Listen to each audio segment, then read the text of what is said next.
क्या आपने कभी सोचा है कि हम हवन करते समय स्वाहा ही क्यों बोलते हैं? कहा जाता है कि इसके पीछे एक बहुत पुरानी और रहस्यमयी कथा छिपी हुई है, जो सृष्टि के आरंभ के दिनों से जुड़ी है। जब संसार का निर्माण हुआ, तब मनुष्य के लिए प्रकृति में हर चीज की सुंदर व्यवस्था की गई। अनाज, सब्जियां, फल, जल, वनौषधियां, सब कुछ पृथ्वी माता ने मनुष्यों के जीवन को सरल बनाने के लिए प्रदान किया। पर एक दिन देवता ब्रह्मा जी के पास पहुंचे और विनम्रता से बोले, हे सृष्टिकर्ता, आपने मनुष्यों के लिए तो भोजन और जीवन की सारी सुख सुविधाएं दे दी, पर हमारे लिए क्या बनाया?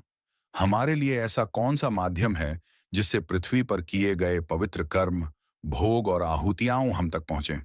यह सुनकर ब्रह्मा जी स्वयं भी क्षण भर विचार में पड़ गए।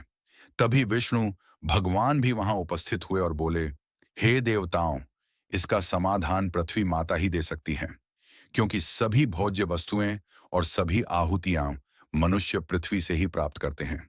तब सभी देवता पृथ्वी माता के पास पहुंचे और उनसे विनती की, हे माता, जैसे मनुष्यों के लिए आपने हर सुख की व्यवस्था की, वैसे ही हमारे लिए भी कोई ऐसा माध्यम दीजिए जिससे मानवों की श्रद्धा और आहुति सीधे हमारे लोक तक पहुंच सके।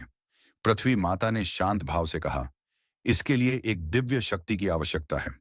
ऐसी शक्ति जो अग्नि में डाली गई सामग्री को देवलोक तक पहुंचाने का सामर्थ्य रखे। यह सुनकर विष्णु भगवान ने पृथ्वी माता से अनुरोध किया कि वह ऐसी दिव्य शक्ति को प्रकट करें। तब पृथ्वी माता के तेज से एक दिव्य तेजस्विनी शक्ति का जन्म हुआ, देवी स्वाहा।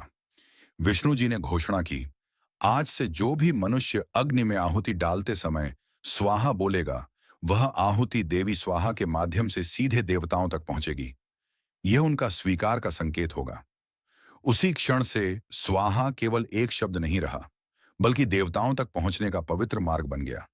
इस प्रकार हवन में स्वाहा बोलना इस बात का सूक्ष्म संदेश है कि आहुति अब धरती से उठकर दिव्य लोकों तक पहुंच रही है। इसलिए हर पवित्र सामग्री तभी पूर्ण मानी जाती है जब उसे स्वाहा कहकर समर्पित किया जाए।